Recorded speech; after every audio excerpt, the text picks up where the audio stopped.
Hello everyone. History revision की इस series में आपका स्वागत है। मार्च 2024 में होने वाले यूपीपीएससी 2024 के प्री एग्ज़ाम को देखते हुए हम हिस्ट्री के मेडवल से लेकर मॉडर्न तक को कवर करने की कोशिश करेंगे ताकि आपका रिवीजन जल्दी से जल्दी हो सके। इससे पहले कवर की गई एंशियंट हिस्ट्री की प्लेलिस्ट आपको चैनल में मिल जाएगी। आप रिवीजन करते रहें और तैयारी करें।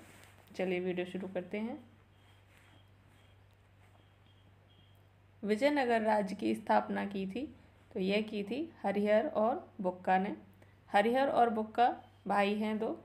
इन्होंने विजयनगर साम्राज्य की स्थापना की है। हरिहर और बुक्का काम्पिली राज्य में मंत्री थे। काम्पिली राज्य पर जब मोहम्मद बिन तुगलक ने आक्रमण किया है तो इस दौरान हरिहर और बुक्का को वो लोग पकड़ कर ले गए हैं और उन्हें दिल्ली ले जाकर उनका धर्म परिवर्तन कराया गया है और वे मुसलमान बना दिए गए। इसके बाद उन्होंने मोहम्मद बिन तुगलक के शासनकाल में कई अभियानों को लीड किया, जिसके बाद वह दोबारा से काम्पिली भेजे गए विद्रोह को दबाने के लिए। यहाँ पर उन्होंने काम्पिली में विद्रोह को दबाया, लेकिन इसके बाद वे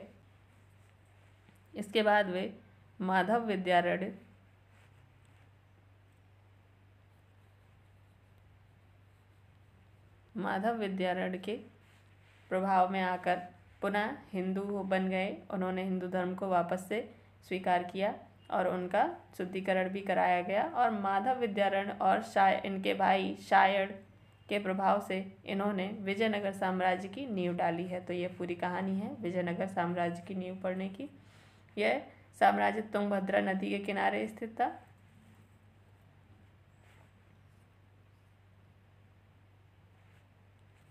विजयनगर साम्राज्य के संस्थापक कौन थे? तो यह थे हरिहर और बुक्का। दो भाई थे, हरिहर और बुक्का। विजयनगर राज्य के संस्थापक थे तो यह थे हरिहर और बुक्का। निम्नलिखित राज्यों में से दो भाइयों हरिहर तथा बुक्का ने किसकी स्थापना की? तो यह की है विजयनगर राज्य की, विजयनगर साम्राज्य। इनमें से किसने कृष्णा नदी की सहायक नदी के दक्षिणी तट पर एक नए नगर की स्थापना की और उस देवता के प्रतिनिधि के रूप में अपने इस नए राज्य पर शासन करने का दायित्व लिया, जिसके बारे में माना जाता था कि कृष्णा नदी से दक्षिण की समस्त भूमि उसी देवता की है। तो यह साम्राज्य बसाया है हरिहर और बुक्का के द्वारा बसाया गया है। और जिस देवता की बात यहाँ पर की जा रही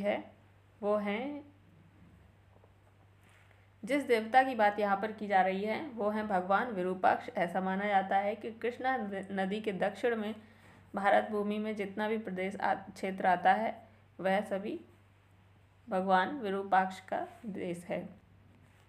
तो यहाँ पर जिस भगवान का उल्लेख किया गया है, जिस भगवान की बात की जा रही है वह है भगवान विरूपाक्ष। भगवान विरूपाक्ष जो कि भगवान शिव हैं, भगवान शिव का एक रूप है और समस्त भूमि कृष्णा नदी के दक्षिण में भगवान विरूपाक्ष से संबंधित थी। अपनी मधुरा विजय कृति में अपने पति के विजय अभियानों का वर्णन करने वाली कवियत्री थी तो यह थी गंगा देवी।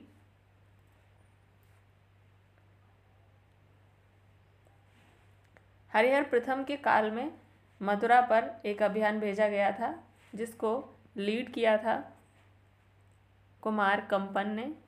कुमार कंपन की पत्नी थी गंगा देवी और कुमार कंपन बुक्का प्रथम के बेटे थे।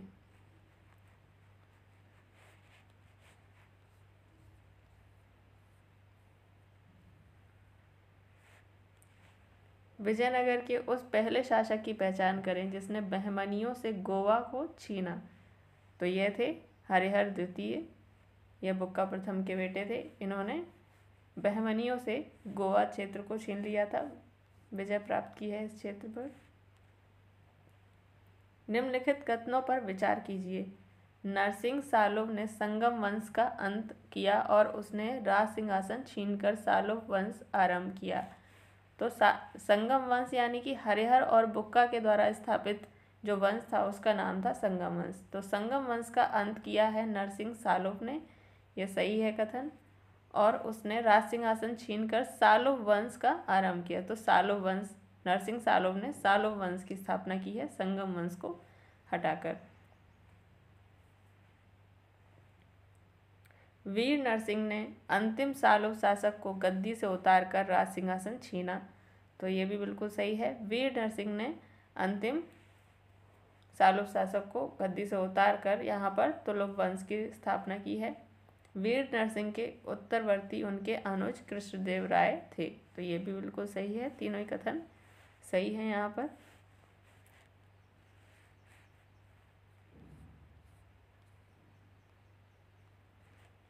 चौथा कथन है कृष्णदेव राय के उत्तरवर्ती उनके अर्ध भाई अच्युत देव राय थे। तो कृष्णदेव राय ने अपने ही भाइयों में से एक अच्युत देव राय को अपना उत्तराधिकारी घोषित किया था, क्योंकि कृष्णदेव राय का बेटा उस समय बहुत ही छोटा था। इस प्रश्न में विजयनगर साम्राज्य पर शासन करने वाले विभिन्न वंशों के क्रम से संबंधित प्रश्न पूछे गए हैं। तो आइए इस क्रम को जान लेते हैं। सबसे पहले विजयनगर साम्राज्य पर संगम वंश ने शासन किया है। संगम, जिसकी स्थापना हरिहर और बुक्का ने की थी। हरिहर बुक्का के द्वारा जिसकी स्थापना की गई थी। इसके बाद यहाँ पर सालोव वंश का शासन आया। सालोव, और उसके बाद तुलुव वंश का शासन आया। तुलुव वंश से थे कृष्णदेव राय।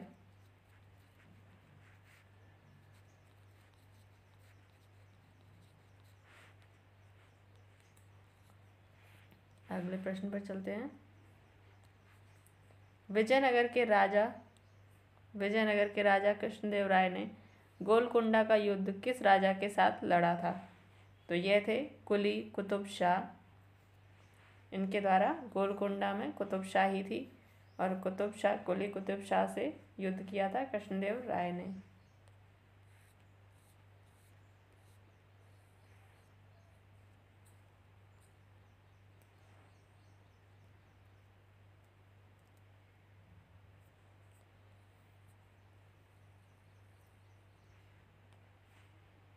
कृष्णदेव राय के दरबार में अष्टदिग्गज कौन थे? यह थे 8 तेलुगु कवि।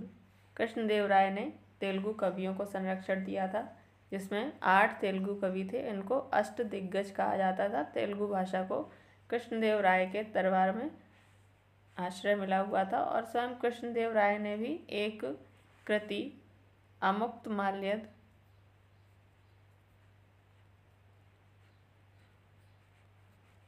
तेलुगु भाषा में लिखी थी।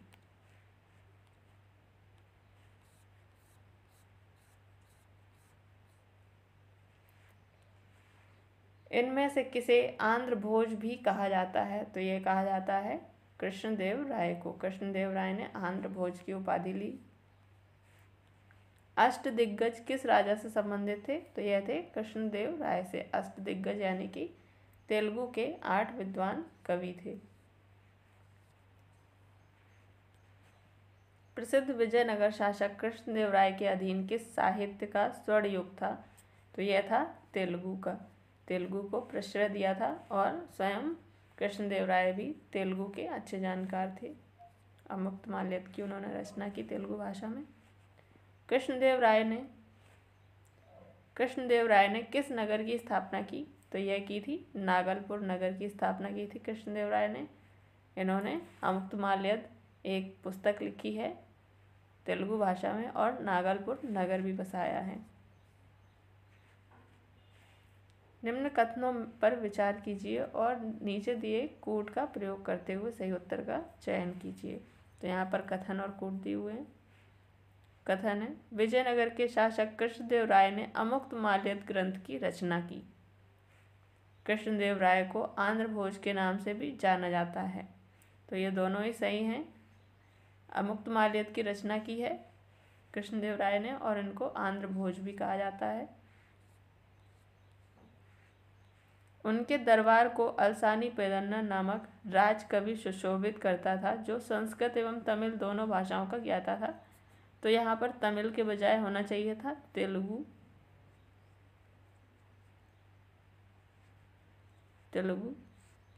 तेलुगु भाषा, संस्कृत और तेलुगु के विद्वान थे अलसानी पेदन्ना। ये वहाँ पर जो अष्टदिग्गज थे उनमें से सबसे प्रमुख थे अलसानी पेदन्ना। तो इस प्रकार ये वाला ऑप्शन गलत हो जाता है। तीसरा नंबर, 1 और 2 सही है।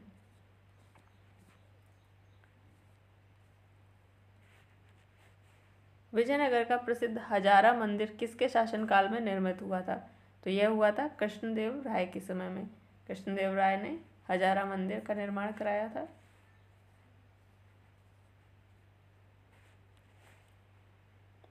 अब्दुल रज्जाक विजयनगर आया था, तो यह आया था देवराय द्वितीय के काल में। देवराय द्वितीय संगम वंश से था।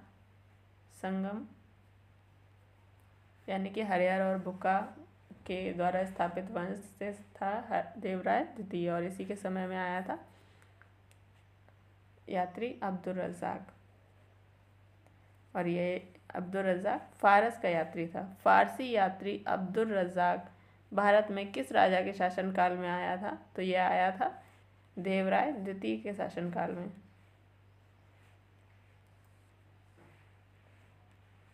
निकोलो कोंटी कौन था? तो यह था एक इटली का यात्री जिसने विजयनगर साम्राज्य की यात्रा की है। Niccolo Conti.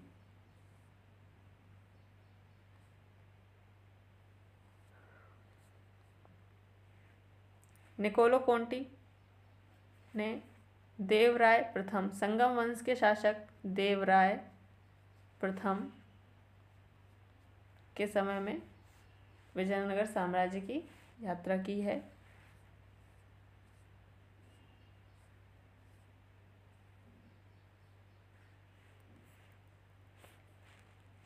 पुर्तगाली लेखक नूनीज के अनुसार विजयनगर साम्राज्य में महिलाएं निम्नलिखित में से किन क्षेत्रों में निपुण थीं? तो यह थीं कुश्ती, लेखाकरण, ज्योतिषशास्त्र और भविष्यवाणी। ये चारों ही विषय ऐसे हैं जिसके बारे में नूनीज ने लिखा है कि यहाँ की महिलाएं इन सभी में निपुण होती थीं। और कुश्ती के लिए तो विशेष तौर पर जाना जाता है विजयनगर साम्राज्य। महिलाएं भी मल्ल युद्ध करती थीं। चारों सही हैं इसमें। विभिन्न विदेश यात्रियों के विजयनगर साम्राज्य के भ्रमण का क्रम पूछा जा सकता है, उनके आने का समय के हिसाब से। तो यह क्रम इस तरह है। सबसे पहले विजयनगर साम्राज्य में आए हैं निकोलो कोंटी, जो कि आए हैं देवराय प्रथम के शासनकाल में। इसके बाद आए हैं अब्दुल रज्जाक।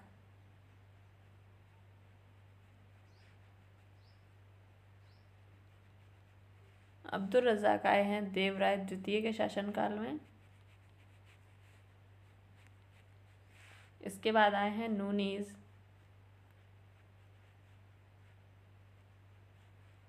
ये नूनीज आए हैं प्रौढ़ देवराय या अच्युत देवराय के शासनकाल में। अच्युत देवराय, इनको प्रौढ़ देवराय भी कहा जाता था, इनके शासनकाल में आए हैं। और इसके बाद आने वाले हैं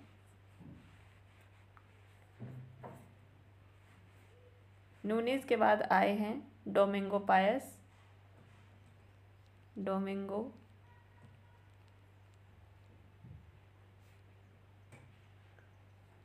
पायस, जो कि आए हैं कृष्णदेवराय के समय में। कृष्णदेवराय। और सबसे आखिर में आया है सेवेल। यह राक्षस तांगड़ी या बन्नी हट्टी के युद्ध के बाद भारत में आया है। जब विजयनगर साम्राज्य का पतन हो चुका था।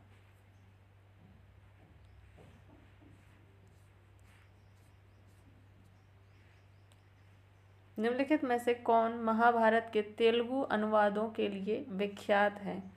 तो इसमें है नन्नय और टिक्कन। तीन लोगों ने महाभारत के तेलुगु अनुवाद में महत्वपूर्ण योगदान दिया है। उनमें से हैं नन्नय, टिक्कन और येर्रन। ये तीन लोग हैं जिन्होंने महाभारत का तेलुगु अनुवाद किया है।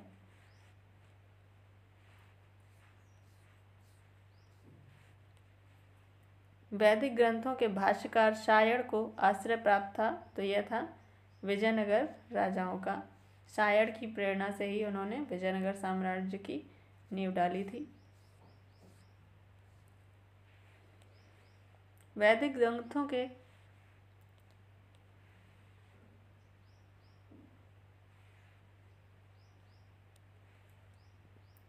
ग्रंथों के प्रसिद्ध भाष्यकार शायण निम्न में से किस एक काल में सक्रिय थे? तो यह थे विजयनगर राज्यकाल में। निम्नांकित में से किसके राज्यारोहण को अब 500 वर्ष गुजर गए हैं? तो यह 2008 का क्वेश्चन है और 2008 के मेंस में पूछा गया क्वेश्चन है। और उस समय कृष्णदेव राय के शासनकाल के 500 वर्ष हुए थे पूरे। कृष्णदेव राय का राज्यारोहण 1509 ईस्वी में हुआ था।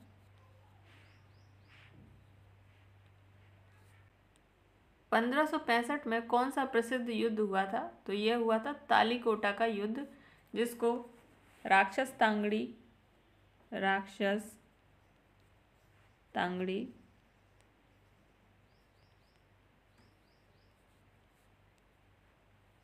तांगड़ी या बन्नी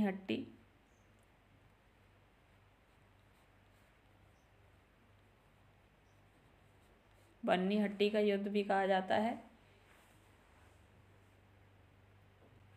यह युद्ध विजयनगर साम्राज्य और मुस्लिम संगठन, जिसमें बीजापुर, अहमदनगर,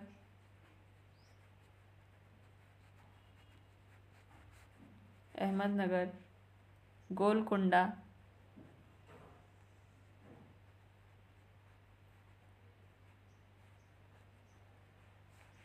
और बीदर, इनकी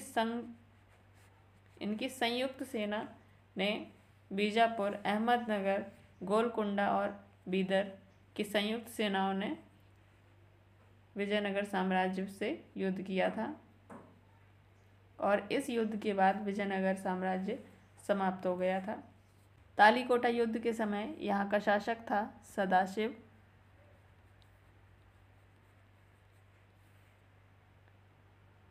और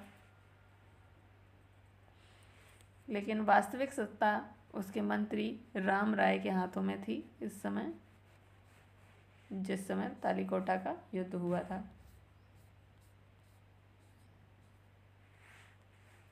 सन 1565 में कौन सा प्रसिद्ध युद्ध हुआ है? तो यह हुआ है तालीकोटा का युद्ध, जिसको राक्षस तांगड़ी या बन्नी हट्टी का युद्ध भी कहा जाता है। तालीकोटा का युद्ध लड़ा गया था, तो वह लड़ा गया था विजयनगर और बीजापुर, अहमदनगर, गोलकुंडा की संयुक्त सेनाओं के साथ।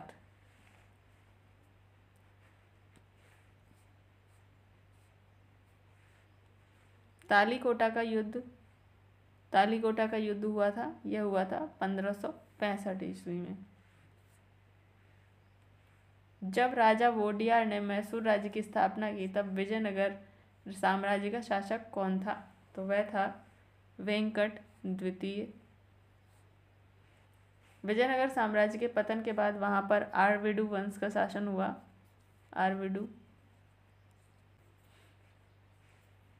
और जब राजा वोडियार ने मैसूर राज्य की स्थापना की है, उस समय वहां का शासक आरविडु वंश का वेंकट द्वितीय था। विजयनगर साम्राज्य की वित्तीय व्यवस्था की मुख्य विशेषता क्या थी? वह थी भू राजस्व। कई प्रकार से भू राजस्व प्राप्त होता था विजयनगर साम्राज्य को। विजयनगर के शासक कृष्णदेव राय की कराधान व्यवस्था से संबंधित निम्नलिखित कथनों पर विचार कीजिए।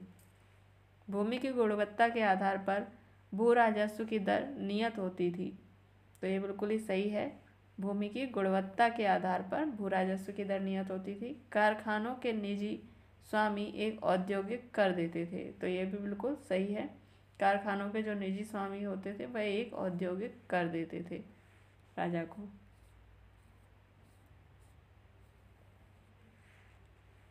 निम्नलिखित में से किस स्थान के खंडहर विजयनगर की प्राचीन राजधानी का प्रतिनिधित्व करते हैं? तो यह करते हैं हम्पी के। हम्पी में जो अवशेष प्राप्त हुए हैं वह विजयनगर साम्राज्य को दर्शाते हैं। विजयनगर साम्राज्य उसी स्थान पर था जहाँ पर वर्तमान में हम्पी शहर स्थित है और इसके अवशेष वहाँ पर मिलते हैं। विजयनगर साम्राज्य का अवशेष कहाँ मिलता है? तो वह मिलता है हम्पी में।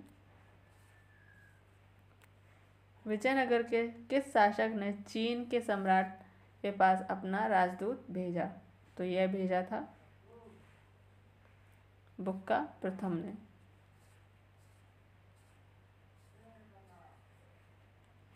प्रथम तेलुगु कवि श्रीनाथ किसके दरबार में थे? तो यह थे देवराय द्वितीय के दरबार में। देवराय द्वितीय वही जिसके शासनकाल में अब्दुल रज़ाक फारसी यात्री आया है। किसके राज्य में कल्याण मंडप की रचना मंदिर निर्माण का एक विशिष्ट अभिलक्षण था? तो यह था विजयनगर साम्राज्य का। कल्याण मंडप बनता था वहां पर।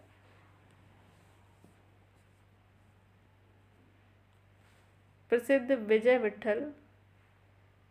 विजय विठ्ठल मंदिर जिसके 56 तक्षित स्तंभ संगीत में स्वर निकालते हैं कहाँ अवस्थित है? तो यह अवस्थित है हम्पी में। विजय विठ्ठल मंदिर।